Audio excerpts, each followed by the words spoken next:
میرے طوطے اڑ گئے تھے۔ کبھی بچپن میں ایک شعر سنا تھا، ہم تو وہ سیاہ نصیب ہیں طارق، کھولیں دکان کفن کی تو لوگ مرنا چھوڑ دیں۔ آج مجھے ایسا محسوس ہو رہا تھا کہ جیسے طارق عزیز نے وہ شعر مجھ پر ہی کہا تھا، مطلب کہ سیٹھ اور آیت ہمدانی جیسے لوگ کچھ بھی کریں چلتا ہے، ہم جیسا اگر ان جیسے لوگوں سے پلہ بھی جھاڑے تو ساری دنیا تو ایک طرف خدائی بھی ہمارے خلاف ہو جاتی ہے۔ فون بند ہو چکا تھا اور میں یوں ہی ساکن کھڑا تھا۔ داماد جی پریشان نہ ہوں، چھوٹی بی بی کو کچھ نہیں ہوگا۔ مجھے اپنے قریب سے شیر علی کی بازگشت سنائی دی، یعنی کہ مجھے کوئی جھوٹی اداکاری کے جوہر نہیں دکھانے پڑے، اور میری ایسی حالت دیکھ کر سب کو یہی لگا کہ میں آیت کے اغوا ہو جانے پر صدمے کا شکار ہوں۔ علی اور متین مجھے تھام کر صوفے تک لائے اور سیٹ کے سامنے بٹھا دیا۔ اماں ابا اور باقی لوگ کچھ دیر ہمدانی ولاس میں رہے اور پھر گھر چلے گئے۔ ہر شخص افسردہ اور دلگیر تھا، لیکن میری حالت سب سے الگ تھی۔ میں اماں ابا کو رخصت کرنے کے بہانے باہر نکل آیا تھا اور پھر سب سے نظر بچا کر ایک خاموش گوشے میں آ گیا۔ عقیل کا نمبر ملایا اور پہلو میں ہاتھ رکھے متذبذب سا اس کے فون اٹھانے کا انتظار کرنے لگا۔ اس نے پہلی ہی کال پر فون اٹھا لیا۔ میں نے دانت پیستے ہوئے بات شروع کی۔ تم نے مجھے دھوکہ دیا ہے۔ ابے چپ، دھوکہ تو تم نے مجھے دیا ہے۔ اتنی مالدار اسامی کا داماد ہے اور مجھے صرف 50 لاکھ میٹر کھا رہا تھا۔ اب عقیل صحیح سودا کرے گا، 5 کروڑ پہنچا اور اس کا کام تمام ہو جائے گا۔ وہ انتہائی بدلحاظی سے مخاطب تھا۔ بھلا ایسے لوگوں سے تمیز کی توقع ہو سکتی تھی کیا، جن کے لیے سب کچھ پیسہ تھا؟ میرا سانس لینا بھی دشوار ہو رہا تھا۔ اب مجھے احساس ہو رہا تھا کہ میں نے بہت بڑی غلطی کر چکا ہوں۔ اوکے، 5 کروڑ بھی پہنچ جائے گا، لیکن میرا نام کہیں نہیں آنا چاہیے۔ آیت کہاں ہے؟ میں سرگوشی میں بات کر رہا تھا۔ اوہ، بڑی فکر ستا رہی ہے۔ ویسے ایک بات ہے، تو دنیا کا کوئی بہت ہی بڑا بیوقوف انسان ہے۔ اتنی حسین بلا سے بھلا کون پیچھے چھڑواتا ہے؟ اس کا لہجہ نہایت عجیب تھا۔ میرے دماغ کی رگیں چٹکنے لگیں۔ اس پل مجھے احساس ہوا کہ میں نے اپنے بدلے کی آگ بجھانے کے چکر میں آیت کو کس آگ میں جھونک دیا تھا۔ دفعتاً میرا ہاتھ میرے ماتھے پر تھا۔ بکواس بند کرو اور اسے کوئی نقصان نہیں ہونا چاہیے، میں ہکلایا۔ وہ خباثت سے کہا لگا کر ہنسنے لگا۔ ہاں، اچھا خوب کہی جینٹل مین، جان سے مار دینے سے بڑا کوئی نقصان ہوگا کیا؟ تجھے تو وہ خلاص چاہیے نا، تو اس سے پہلے کیا ہوتا ہے اس سے کیا لینا دینا؟ اس کا لب و لہجہ انتہائی ٹپوری تھا۔ میرے پسینے چھوٹ گئے۔ یہ سب تو میں نے سوچا تک نہیں تھا۔ اس سے پہلے کہ میرے لب ہلتے وہ مزید بول رہا تھا۔ چل اب جلدی پیسے کا انتظام کر اور مجھے اب بار بار کال مت کریو، بائے۔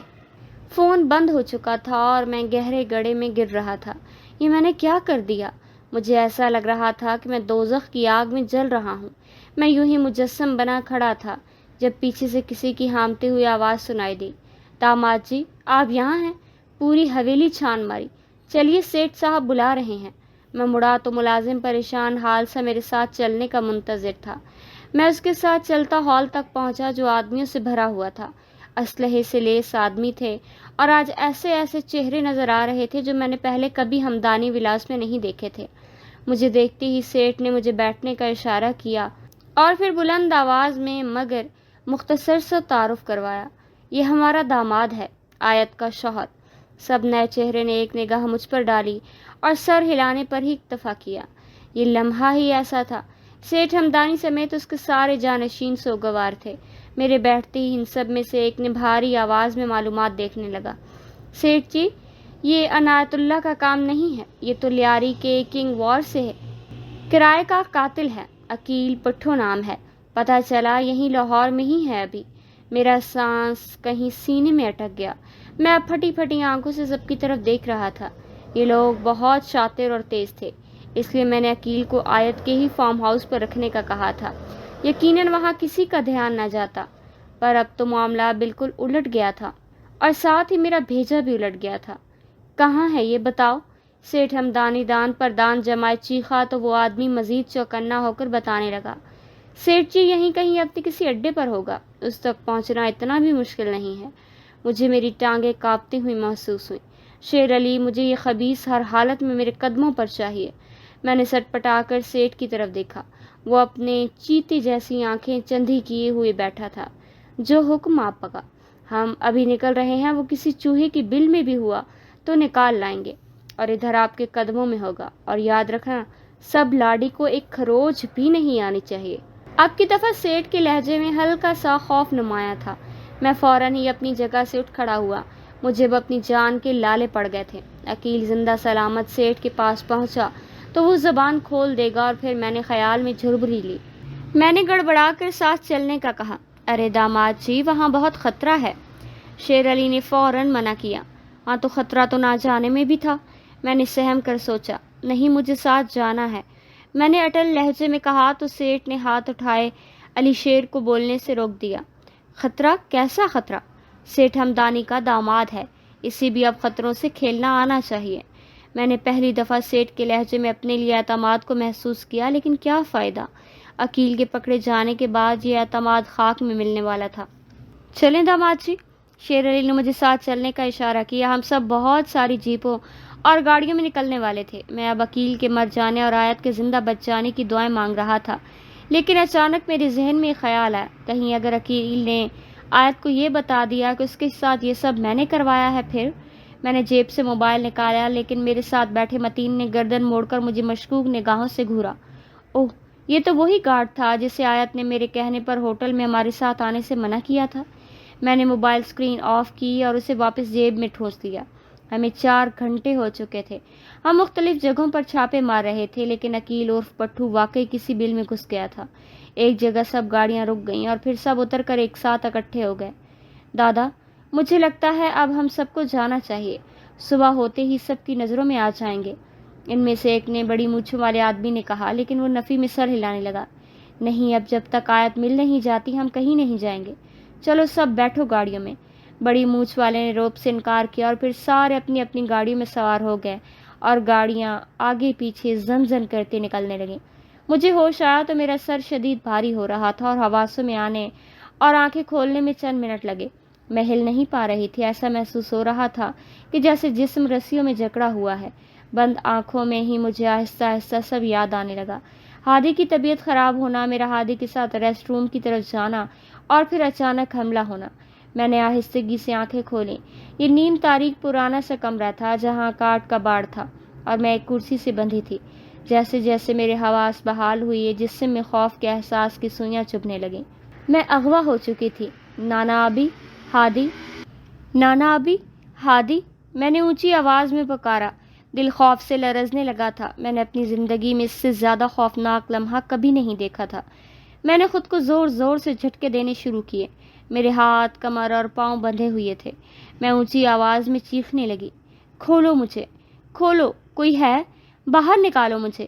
میں اتنی اونچی آواز میں چیخ رہی تھی کہ میرا گلا درد کرنے لگا، لیکن میں مسلسل چیخ رہی تھی۔ ایک جھٹکے سے لکڑی کا دروازہ کھلا اور کسی نے میرے چہرے پر ٹارچ ماری۔ اتنی تیز روشنی سے میری آنکھیں چندھا گئیں، جنہیں میں نے سختی سے میچ لیا۔ قدموں کی چاپ اور ٹارچ کی روشنی میرے بہت قریب آ گئی تھی اور پھر کسی نے تھوڑی سی پکڑ کر میرا چہرہ ایک جھٹکے سے اوپر کیا۔ میں نے بمشکل آنکھیں کھولیں، مگر مجھ پر جھکا چہرہ کسی آدمی کا تھا۔ حسین، بہت حسین بلا ہو تم۔ وہ میری تھوڑی کو تھامے میرے چہرے کو دائیں بائیں گھما رہا تھا۔ ایک دم سے میری ریڑھ کی ہڈی میں سنسناہٹ ہونے لگی۔ لاشعور خطرے کی گھنٹیاں بجانے لگا۔ کون ہو تم؟ چھوڑو مجھے، تم نہیں جانتے میں کس کی بیٹی ہوں۔ میں نے ہکلاتے ہوئے اسے دھمکانے کی ناکام کوشش کی، جس پر اس کا بلند و بانگ کہکہا گونجنے لگا۔ پورے 2 منٹ کے کہکہے کے بعد اس نے میرا چہرہ سختی سے دبوچا اور اپنا بدبو کے بھپکے اڑاتا منہ قریب کیا۔ جانتا ہوں، بہت اچھی طرح جانتا ہوں، سیٹھ تاج ہمدانی کی اکلوتی وارث۔ اتنی بدبو سے میرا دل بری طرح متلانے لگا، لیکن شاید اسے اس بات کا احساس تک نہیں تھا، اس لیے وہ مجھ پر یوں ہی جھکا ہوا مسلسل بول رہا تھا۔ کسی نے تجھے مارنے کی سپاری دی ہے، بے قدر نے قیمت بہت کم لگائی تھی، پر فکر نہ کر، ہمیں قیمتی چیزوں کا مول لگانا خوب آتا ہے۔ میری برداشت جواب دے چکی تھی اور خالی معدے سے اچھل کر ابکائی باہر آئی اور سیدھا مجھ پر جھکے شخص کے چہرے پر جا پڑی۔ وہ اچھل کر پیچھے ہوا اور میں اب گردن جھکائے مزید متلی کر رہی تھی۔ وہ اپنا چہرہ صاف کرتا ہوا چیخا تھا، ابے پاگل کی بچی، گدھی کہیں کی، یہ کیا کیا؟ دل تو چاہ رہا ہے ابھی تیری کھوپڑی اڑا دوں۔ میری گردن ایک طرف ڈھلک گئی تھی، مجھے چکر آ رہے تھے۔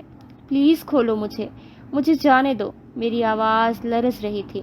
بکواس بند کر اپنی، وہ زور سے چیخا اور پھر اپنے پاس کھڑے آدمی سے مخاطب ہوا۔ صاف کر اسے اور لے کر آ میرے کمرے میں، اس کی تو اکڑ نکالتا ہوں میں۔ میرے کان کھڑے ہو گئے اور تمام حصے چاقو چوبند ہو گئی۔ مجھ پر جھکنے والا شخص جا چکا تھا، دوسرا آدمی بھی اس کے پیچھے باہر نکل گیا۔ یہ قدرتی عمل ہے کہ جب آپ خوف اور خود کے لیے خطرہ محسوس کرتے ہیں تو آپ کی تمام حصے چوکنی ہو کر زیادہ تیزی سے کام کرنے لگتی ہیں۔ میرے ساتھ بھی کچھ ایسا ہی ہو رہا تھا۔ میری تمام حصے تیز ہو چکی تھیں اور وجود صنف نازک سے صنف آہن جیسی کارکردگی دکھانے لگا تھا۔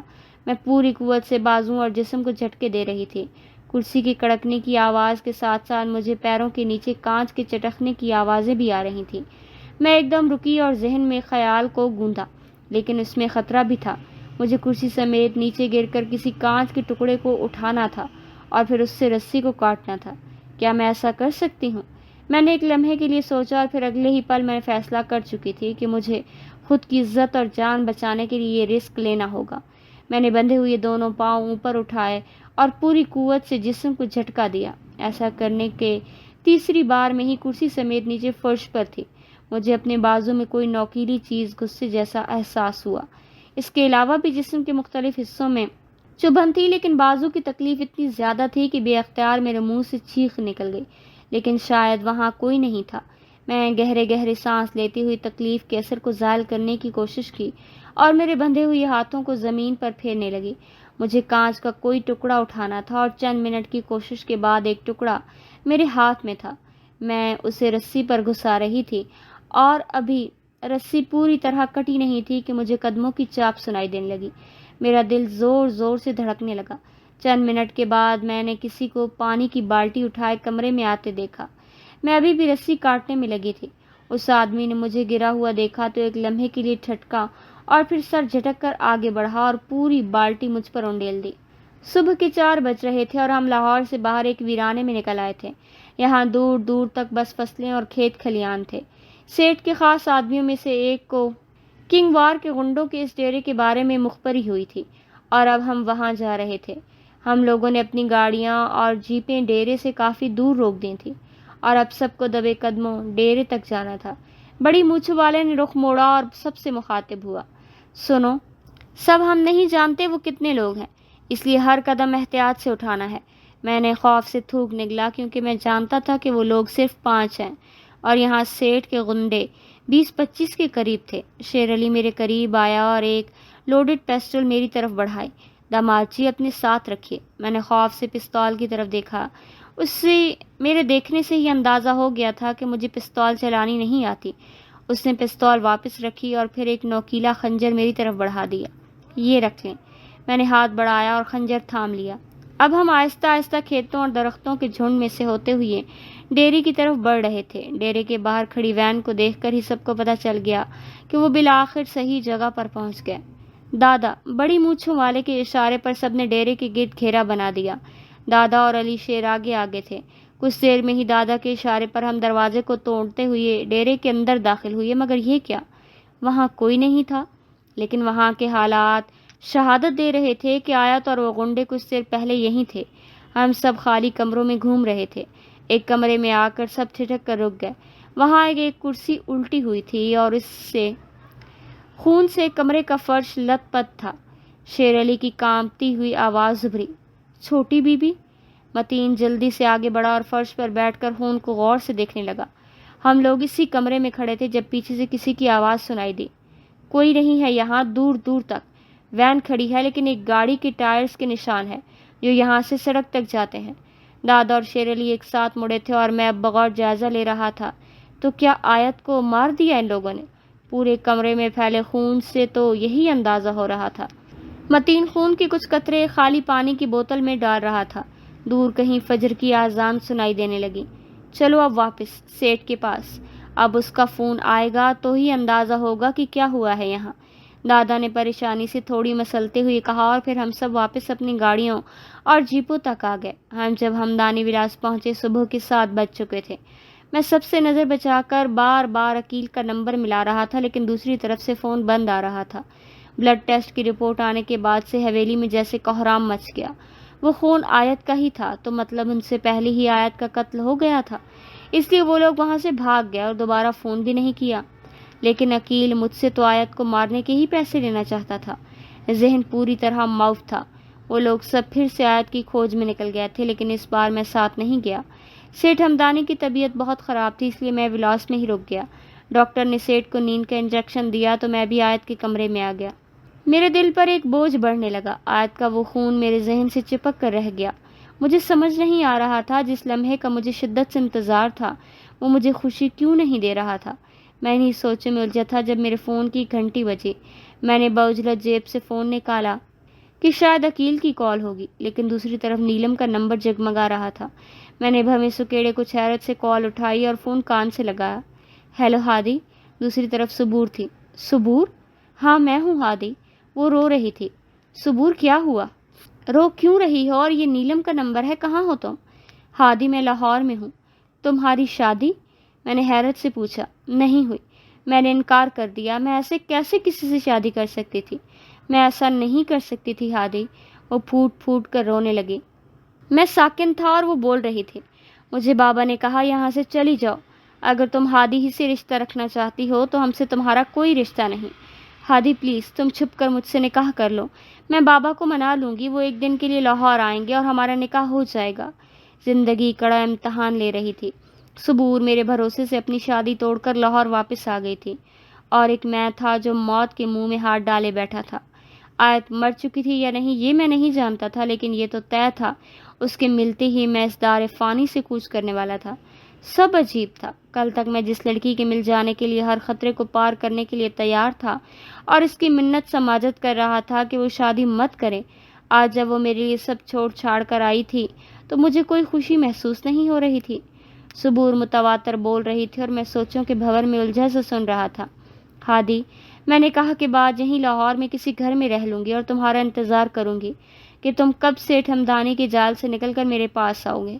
اب میں اسے کیا بتاتا کہ جسے وہ جال کہہ رہی تھی وہ تو ایک دلدل ہے، ایسی دلدل جس میں سے جتنا نکلنے کی میں کوشش کروں انسان اتنا ہی اندر دھنستا چلا جاتا ہے۔ صبور، آیت اغوا ہو چکی ہے، میں نے اچانک اس کی بات کاٹ کر کہا۔ دوسری طرف میری بات سن کر خاموشی چھا گئی۔ چند سیکنڈ بعد جیسے اسے اپنی سماعت پر یقین آیا کہ کیسے؟ میری وجہ سے، سب میری وجہ سے ہوا۔ میں نے ہی اسے اغوا کرنے کی پلاننگ کی تھی، لیکن سب الٹ ہو گیا۔ سچ تو یہ ہے کہ چند سیکنڈ کے توقف کے بعد میں نے گہری سانس خارج کی۔ سچ تو یہ ہے کہ میں آیت کو قتل کروانے جا رہا تھا۔ واٹ؟ وہ بھونچا گئی اور اس کی یہ شدید حیرت بجا تھی۔ ہادی، تم ایسا قدم کیسے اٹھا سکتے تھے؟ مجھ سے بہت بڑی غلطی ہو گئی، اس دلدل سے نکلنے کے جنون میں یہ انتہائی قدم اٹھایا، لیکن اب میں بری طرح پھنس چکا ہوں۔ اگر آیت مر جاتی ہے تب بھی، اور اگر وہ زندہ بچ جاتی ہے تب بھی۔ دراصل میں نے یہ سب سوچ کر کیا تھا کہ سب کا شک ہمدانی کے خاندانی دشمن پر جائے گا، لیکن اب تو اصل قاتل کی شناخت تک ہو چکی ہے اور ہمدانی ایک نہ ایک دن عقیل تک پہنچ جائے گا، اور اگر آیت زندہ بچ جاتی ہے تو وہ خود اپنے نانا کو آ کر سب بتا دے گی۔ مطلب دونوں صورتوں میں میرے بچنے کے چانسز زیرو ہیں۔ میری زندگی مکمل تباہ ہو چکی ہے۔ تو بولو، کیا تم اب بھی مجھ سے نکاح کرنا چاہتی ہو؟ دنیا میں ایک صبور ہی وہ واحد انسان تھی جس سے میں کبھی بھی کچھ نہیں چھپاتا تھا، اور اب بھی میرے علاوہ صرف ایک وہی تھی جسے میں اپنی ساری کارستانی بتا چکا تھا۔ اس کی طرف مکمل خاموشی چھائی گئی تھی، گہری پرسوچ خاموشی۔ میں بھی تو یہی چاہتا تھا، تو وہ اچھی طرح سوچ سمجھ کر فیصلہ لے۔ کچھ دیر یوں ہی خاموشی کی نظر ہوئی ہے، پھر وہ گہری سانس کھینچتے ہوئے دھیمے لہجے میں بولی، ہادی، میں تم سے محبت کرتی ہوں، اور محبوب کا اس کی مشکل میں ساتھ دینا ہی تو محبت کا امتحان ہے۔ میں اب بھی تم سے نکاح کرنے کے لیے تیار ہوں۔ مجھے یقین ہے ایک دن ہم دونوں ساتھ ہوں گے۔ اس کے جواب نے میرے دل سے منو بوجھ اتار دیا۔ مجھے اس کی محبت پر یقین تھا اور اب تو فخر ہونے لگا تھا۔ ٹھیک ہے، تو پھر تم بلاؤ انکل کو، میں تیار ہوں۔ جیسے ہی وہ آتے ہیں میں نیلم کے گھر آ کر تم سے نکاح کر لیتا ہوں۔ ہاں، میں بابا کو بتاتی ہوں۔ I love you Hadi. Love you too. میرے لبوں پر پھیکی سی مسکراہٹ ابھری کیونکہ مجھے اس لمحے کچھ اچھا نہیں لگ رہا تھا۔ اس نے فون بند کیا تو میں سر کو دونوں ہاتھوں میں تھامے یوں ہی بیڈ پر ڈھہ گیا۔ سر میں شدید درد تھا، پھر اسی درد میں میری آنکھ لگ گئی۔ یہ میری زندگی کا بدترین اور تکلیف دہ لمحہ تھا۔ میرے بازو میں کانچ کا ایک بڑا ٹکڑا پیوست تھا اور میں پانی بھیگ چکی تھی۔ مجھ پر بالٹی انڈیلنے والا درندہ اب مجھے اس بے بس حالت میں دیکھ کر ہنس رہا تھا۔ اس نے مجھے بازو سے تھام کر اوپر کیا اور پھر میری کمر کو اور پاؤں کو کرسی پر سے کھولنے لگا۔ میں نے اپنے ہاتھ میں پکڑے کانچ کا ٹکڑے کو ہتھیلیوں کے درمیان میں چھپا لیا، مبادا وہ ٹکڑا دیکھ لیتا اور اسے اندازہ ہو جاتا کہ میرے ہاتھوں کی رسی بس کھلنے ہی والی ہے۔ کمر کے گرد بندھی رسی کھولنے کے بعد اس نے میرے پیر بھی کھول دیے۔ اب وہ مجھے ایک بازو سے تھامے گھسیٹتا ہوا لے جا رہا تھا اور میری تمام تر توجہ بندھے ہاتھوں کی رسی کو کاٹنے پر تھی۔ یہ گھر بہت پرانا تھا اور میں جس کمرے میں بندھی تھی اسے چھوڑ کر باقی گھر میں قدرے صفائی تھی۔ میں کن اکھیوں سے ارد گرد کا جائزہ لے رہی تھی کہ اگر میں یہاں سے بھاگوں تو کہاں سے بیرونی دروازہ ہوگا۔ 2 منٹ کے بعد ہی وہ مجھے ایک کمرے میں لے آیا جہاں پہلے سے ہی وہ خبیث شخص موجود تھا جس پر کچھ لمحے پہلے میں نے قے کی تھی۔ ابے پاگل کی اولاد، یہ کیا حال بنا دیا اس کا! وہ میری اتنی بری حالت دیکھ کر طیش میں آ گیا۔ میرے کپڑے، بازو اور چہرہ سب پر خون تھا اور بازو میں سے تو باقاعدہ خون بہہ رہا تھا۔ دادا، میں نے کچھ نہیں کیا، میں گیا تو اس کی کرسی الٹی ہوئی تھی اور فرش پر گری پڑی تھی۔ وہ دونوں بحث میں لگے تھے اور میں تیزی سے رسی کاٹنے میں لگی تھی اور بالآخر میں کامیاب ہو گئی، لیکن اس پل میں کچھ کرنے کی ہمت نہیں کر پا رہی تھی۔ ابے نکال اس کے بازو سے کانچ کا ٹکڑا، اس نے میرے پاس کھڑے آدمی کو حکم دیا اور جیسے ہی اس نے رخ میری طرف موڑا اس کی نظریں میرے کھلے ہوئے ہاتھوں پر گئی اور اس سے پہلے کہ وہ کچھ بولتا میں نے پوری قوت لگا کر ہاتھ میں پکڑا کانچ کا ٹکڑا اس کی گردن میں پیوست کر دیا۔ وہ تڑپا اور خون کا فوارہ چل کر میرے چہرے کو رنگ گیا۔ میں نے ایک پل کی بھی دیر کیے بنا اسے دوسرے آدمی پر دھکا دیا اور بھاگی، لیکن اس آدمی نے فرش پر گرتے گرتے ہی فائر کیا۔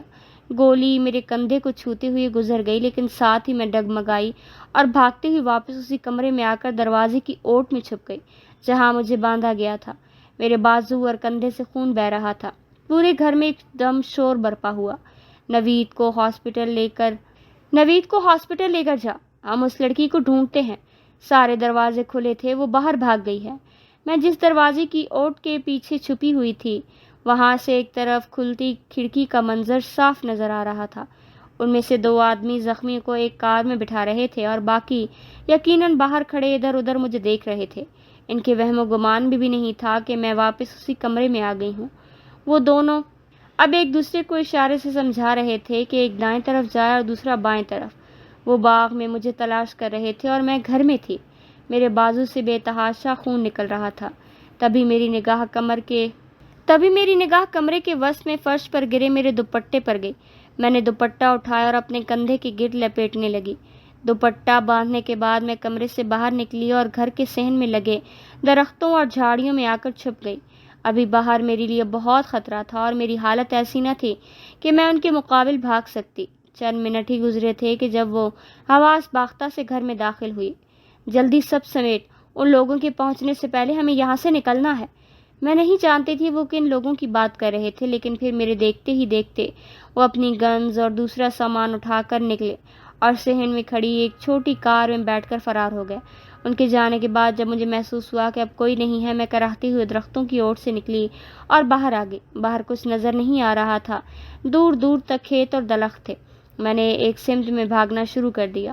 مجھے کوئی ہوش نہیں تھا میں کہاں جا رہی ہوں، میں بس بھاگ رہی تھی، اپنی پوری رفتار کے ساتھ بھاگ رہی تھی۔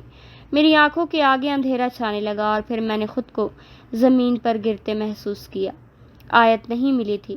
یہ دوسرا دن تھا۔ سیٹھ کے غنڈے ناکام لوٹے تھے۔ ایک بات میری سمجھ سے باہر تھی کہ سیٹھ اس سارے معاملے میں پولیس کو شامل کیوں نہیں کر رہا تھا۔ شاید اس کی وجہ ان کے اپنے ایسے کام اور دشمنیاں تھیں جو وہ پولیس سے پوشیدہ رکھنا چاہتے تھے۔ ہم سب سیٹھ ہمدانی کے آفس میں موجود تھے۔ سیٹھ سر تھامے صدمے کی حالت میں اپنی کرسی پر بیٹھا تھا اور باقی 25-30 آدمی ارد گرد کھڑے تھے۔ میں کچھ دور لگے صوفے پر بیٹھا تھا۔ میں اپنے صدمے میں تھا۔ سیٹھ جی، آیت بی بی کی کوئی خبر نہیں، شاید وہ لوگ اپنے ساتھ لے گئے۔ میں نے کراچی میں بھی سب کو ایکٹیویٹ کر دیا ہے۔ وہ وکیل زیادہ دیر تک ہم سے نہیں بچ سکے گا۔ بڑی مونچھوں والے سیٹھ کو تسلی دے رہا تھا۔ سب ابھی اس امید کو باقی رکھے ہوئے تھے کہ آیت زندہ ہے۔ سیٹھ ہمدانی تاہنوز سر جھکائے بیٹھا تھا۔ آیت بی بی کو کچھ نہیں ہوگا سیٹھ جی، شیر علی نے دلگیر لہجے میں کہا تو سیٹھ نے آہستگی سے سر اوپر اٹھایا۔ ان 2 دنوں میں ہی سیٹھ کا چہرہ زرد پڑ گیا، لیکن سرخ آنکھیں کسی زخمی شیر کی طرح لگ رہی تھیں۔ یہ کوئی عام اغوا نہیں تھا، ضرور اس کے پیچھے کسی کا ہاتھ ہے۔ مجھے اس انسان کا پتہ چل جائے، دن رات ایک کر دو، اور اگر وہ مر بھی گیا تو اسے قبر سے گھسیٹ کر باہر لے کر آؤ۔ سیٹھ ہمدانی بول نہیں رہا تھا، باقاعدہ غرا رہا تھا۔ میرا دل کانپنے لگا۔ جاؤ اب سب یہاں سے، اور تب تک مجھے اپنی شکل نہ دکھانا جب تک وہ مل نہ جائے۔ سیٹھ ہمدانی پوری قوت سے چلایا تو جیسے ہمدانی ولاس کی در و دیوار بھی لرزنے لگی۔ وہ سب تیر کی طرح سیدھے ہوئے اور پھر شیر علی کے اشارے پر باہر نکلنے لگے۔ سیٹھ ہمدانی بھی اپنے کیئر ٹیکر کو کمرے میں لے جانے کا حکم دے رہا تھا۔ سب کے جانے کے بعد ایک میں تھا جو اس حال نما آفس میں اکیلا بیٹھا تھا۔ اب کیا ہوگا، دماغ جیسے سوچنے سمجھنے کی صلاحیت کھو چکا تھا۔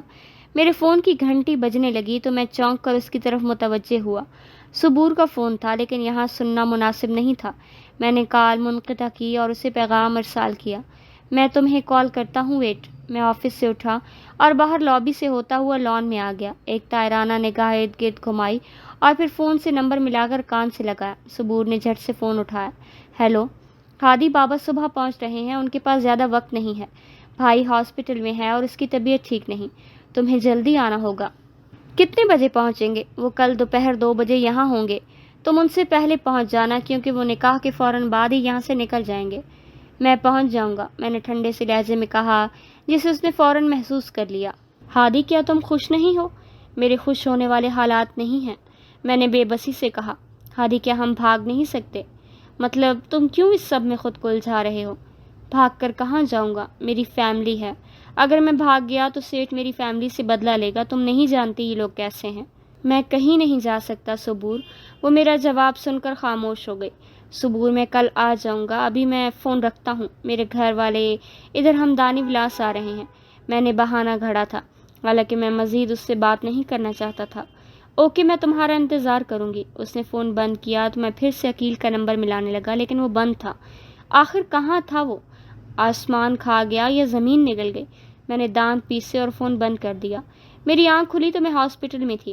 ایک ہاتھ پر ڈرپ لگی تھی، کندھے اور بازو پر پٹی تھی، سر پر بینڈیج تھی۔ میں نے اٹھنا چاہا لیکن تکلیف کی وجہ سے آنسو نکل رہے۔ میں کہاں تھی اور مجھے یہاں کون لایا تھا؟ میں اسی تلاش میں گردن گھما رہی تھی۔ یہ کوئی بہت ہی کم درجے کا ہسپتال تھا۔ میں پھر سے اٹھنے کی کوشش کر رہی تھی جب کمرے میں نرس داخل ہوئی اور مجھے دیکھتے ہی میری طرف بھاگی۔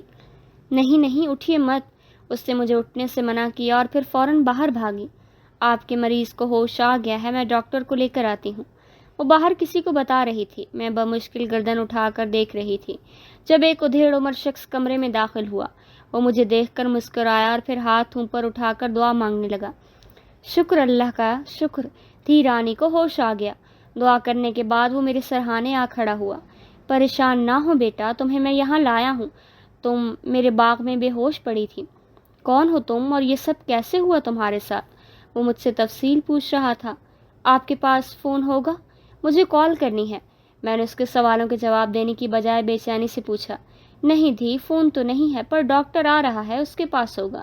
دراصل مجھے معاملہ تھوڑا اور لگ رہا تھا اور میں نہیں چاہتا تھا پولیس کو بلاؤں، اس لیے یہ پاس کے گاؤں میں لے آیا۔ ڈاکٹر میرے پتر کا دوست ہے، اسی لیے چپ چاپ علاج کیا۔ تجھے آج 2 دن بعد ہوش آیا ہے۔ 2 دن بعد؟ میں نے سرگوشی میں دہرایا۔ مجھے شدید دھچکا لگا۔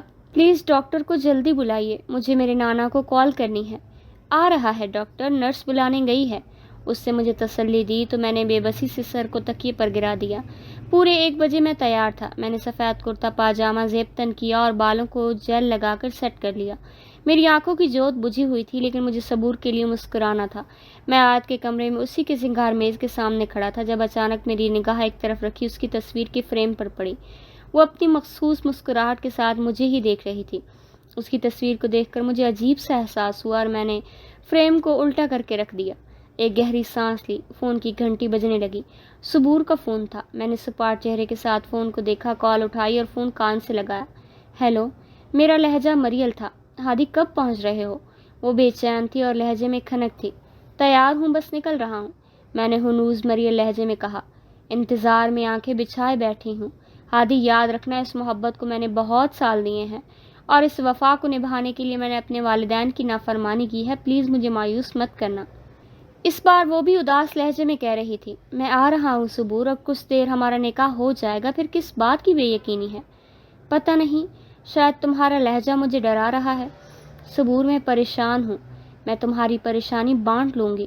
ہاں، اسی لیے آ رہا ہوں، شاید نکاح کے بعد مجھے تھوڑا سکون ملے گا، میں تمہیں سکون دوں گی ہادی۔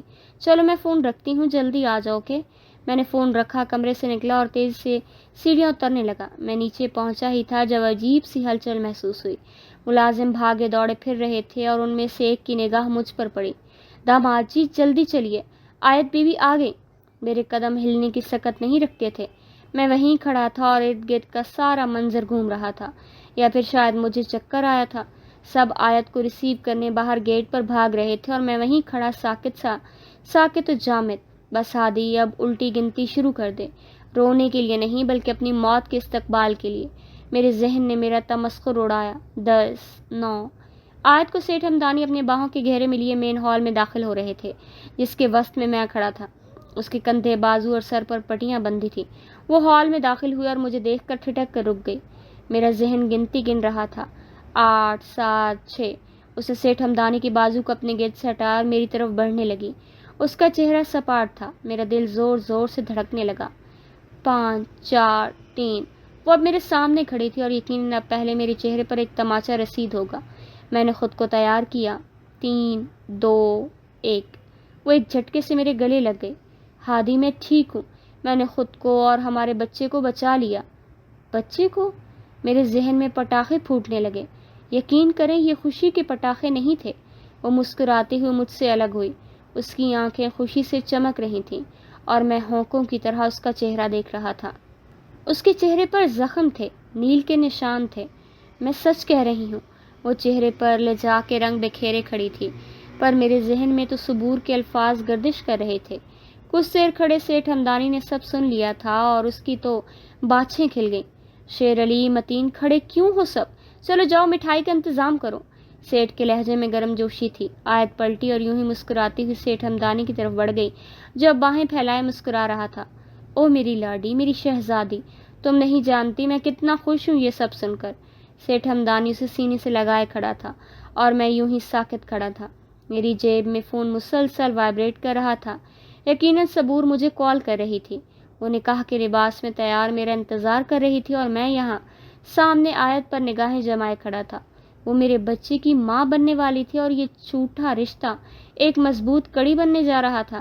میرے وہم و گمان میں بھی نہ تھا کہ میں آیت کو اپنی جھوٹی محبت کا یقین دلاتے دلاتے اس حد تک پہنچ جاؤں گا۔ آیت سیٹھ ہمدانی کی گلی لگی بھی میری طرف دیکھ کر مسکرا رہی تھی۔ مجھے کیا کرنا چاہیے؟ دل اور دماغ ایک جنگ لڑ رہے تھے۔ کیا مجھے صبور کو انکار کر دینا چاہیے؟ نہیں، وہ میرے لیے انتہائی قدم اٹھا چکی تھی اور میں اس کا دل نہیں توڑ سکتا تھا۔ تو کیا میں آیت کو اس حالت میں دھوکہ دے دوں؟ میرا وہاں رکنا محال ہو رہا تھا۔ آیت واپس میری طرف آ رہی تھی۔ ہادی، کیا ہوا؟ تم خوش نہیں لگ رہے۔ اس نے بھویں سکیڑے سوال کیا۔ میں جذبت سا ہوا اور پھر جبراً مسکرایا۔ میں بہت خوش ہوں۔ مجھے یہ سب اپنے گھر والوں کو بتانا ہے۔ میں سب کو یہاں لے کر آتا ہوں۔ مجھے اس لمحے یہاں سے نکلنے کے لیے اس سے اچھا بہانہ نہیں مل سکتا تھا۔ وہ میری بات پر مسکرائی۔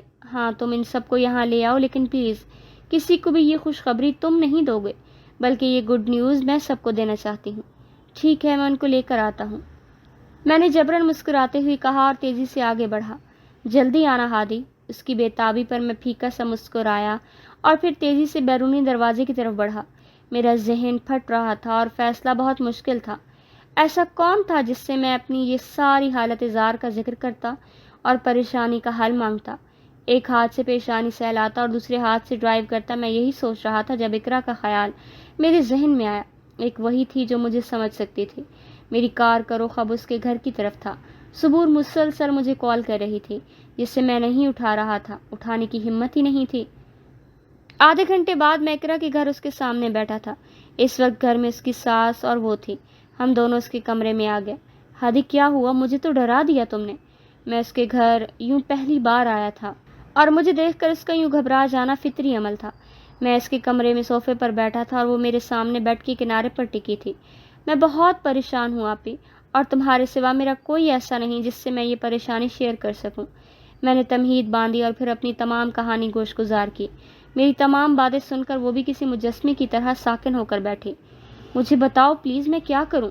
ایک طرف صبور ہے جو میرا انتظار کر رہی ہے اور دوسری طرف آیت، میرا بچہ ہے، لیکن مجھے آیت سے محبت نہیں ہے۔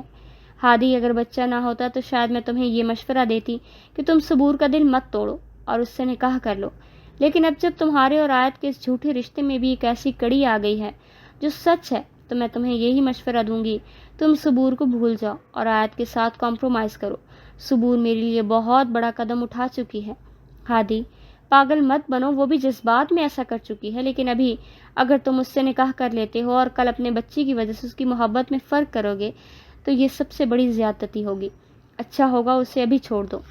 اقرا کی بات پر میں پریشان ہو کر اس کی طرف دیکھنے لگا، لیکن اس کی باتیں کہیں نہ کہیں مجھے ٹھیک لگ رہی تھیں۔ صبور کی کال پھر سے آ رہی تھی۔ اقرا نے میرے فون کی طرف دیکھا۔ اٹھاؤ کال اور منع کر دو اسے۔ ایک لمحے کے لیے مجھے ایسا لگا میرا دل کسی نے دبوچ لیا ہو۔ میں صبور کو بہت بڑا دکھ دینے جا رہا تھا، لیکن اقرا درست کہہ رہی تھی۔ آج کے فیصلے سے اسے کم تکلیف ہوگی، لیکن بعد کی تکلیف زیادہ ہوگی۔ میں نے ہمت کی اور فون اٹھایا، کان سے لگایا۔ ہادی کہاں ہو؟ ابھی تک آئی کیوں نہیں؟ سب خیریت ہے نا؟ وہ بہت پریشان لگ رہی تھی۔ میں نے ضبط سے لب بھینچے۔ ہادی کیا ہوا؟ کچھ بول کیوں نہیں رہے؟ بابا آ گئے ہیں، ہم کب سے ویٹ کر رہے ہیں۔ وہ بے تابی سے بول رہی تھی، لیکن اس کے لہجے میں ایک انجانا سا خوف تھا اور میں اس کے خوف کو سچ کرنے جا رہا تھا۔ صبور، میں نہیں آ سکتا ہوں۔ میں نے ایک ہی سانس میں جملہ مکمل کیا۔ مذاق کر رہے ہو نا؟ تنگ مت کرو ہادی، بتاؤ کہاں ہو؟ باہر آ گئے ہو کیا؟ وہ ہکلائی۔ میں مذاق نہیں کر رہا ہوں۔ آیت واپس آ گئی ہے، میں تمہیں کسی مصیبت میں نہیں ڈال سکتا ہوں، میں اتنا خود غرض نہیں ہوں۔ ہادی پلیز ایسے مت کہو۔ وہ بے چینی سے کچھ کہنے جا رہی تھی کہ میں نے اس کی بات کاٹ دی۔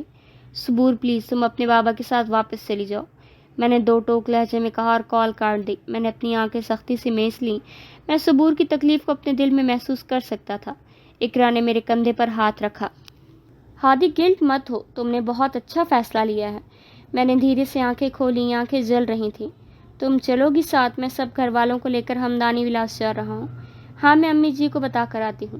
اس نے فوراً حامی بھری اور اپنی جگہ سے اٹھ کھڑی ہوئی۔ میرے موبائل پر لگاتار نیلم کی کالز آ رہی تھیں اور صبور کو پیغامات آ رہے تھے۔ ظاہر سی بات تھی وہ یہ سب کیسے برداشت کرتی، وہ منتیں کر رہی تھی، رو رہی تھی۔ نیلم بار بار کال کر رہی تھی۔ میں نے ایک گہری سانس خارج کی۔ سینے پر بوجھ تھا، گلے میں آنسوؤں کا گولا اٹک رہا تھا۔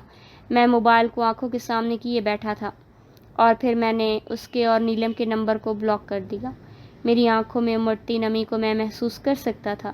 اب صبور کے بابا کے نمبر سے کال آنے لگی۔ میں نے موبائل کو سوئچ آف کیا اور موبائل جیب میں رکھ لیا۔ زندگی ناقابل یقین لمحات سے بھری ہوئی ہوتی ہے۔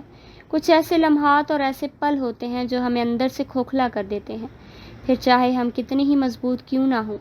کبھی جو ہم نے کسی پر یقین کے مضبوط قلعے تعمیر کیے ہوتے ہیں، در حقیقت ان کی بنیادیں ریت کی ہوتی ہیں، اور جن قلعوں کی بنیادیں ریت پر ہوں وہ آسمان کو بھی چھونے لگیں تو بھی کسی طوفان کی زد میں آ کر زمین بوس ہی ہوا کرتے ہیں۔ میں اسی بوسیدہ ہسپتال کے کمرے میں بیڈ پر لیٹی تھی اور وہ ادھیڑ عمر شخص میرے قریب کھڑا تھا۔ دروازہ کھلنے کی آواز کے ساتھ ہی کوئی اندر داخل ہوا۔ لو، ڈاکٹر آ گیا۔ مجھے ابھی آنکھیں موندے چند ہی سیکنڈ ہوئے تھے کہ جب پاس سے اس ادھیڑ عمر شخص کی آواز سنائی دی۔ میں نے آہستگی سے آنکھیں کھولیں تو دو ہم عمر 28-29 سال کے لڑکے میرے سرہانے آن کھڑے ہوئے، جن میں سے ایک کے گلے میں اسٹیٹوسکوپ تھا۔ تھی رانی، یہ میرا بیٹا امجد ہے، اسی کا دوست ہے یہ ڈاکٹر۔ اس بزرگ نے نرم لہجے میں ڈاکٹر کے ساتھ کھڑے لڑکے کا تعارف کروایا۔ ڈاکٹر میرے قریب آ کر میری کلائی تھام چکا تھا۔